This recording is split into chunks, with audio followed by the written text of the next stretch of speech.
Police are now investigating after two cars drove through a protest in Lawrence. It happened on Mass Street, where activists have taken over a portion of the road.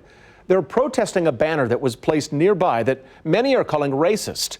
It's also right next to the police department. KCTV5's Abigail James talked with a woman who tried stopping one of those cars.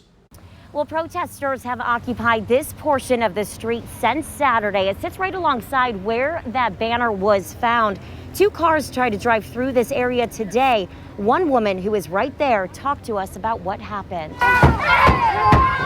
This video shows a car trying to drive through a crowd of protesters near 11th and Mass Street. As people tried to stop the car, it continued to push through trash cans that protesters had originally placed across the road as a barrier. Take issue with that. There's babies out here. And it wasn't the only car that did this on Monday. The woman in a white car, she came through the barricade that we had out here. Cell phone video given to us by this activist who chose to go by just her first name, Nikki, says people made a human barricade to try to stop the car. She then took the matter into her own hands. She refused to stop, so what I did, open her car door, put the car in park, grab her keys, and I threw them behind her. With painted streets and tents in place, protesters say they plan to occupy the street until their voices are heard. We're not leaving. We don't plan on leaving anytime soon.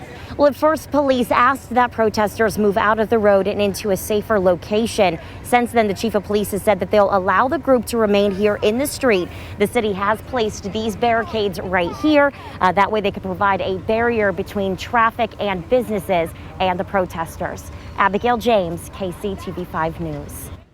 And those protesters are also calling for the release of Ronterus Washington Jr.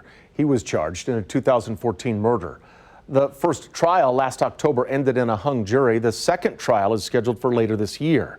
The activists say if he wasn't found guilty, he shouldn't be in prison, and they plan to stay there until a scheduled bond hearing in Washington's case on Wednesday.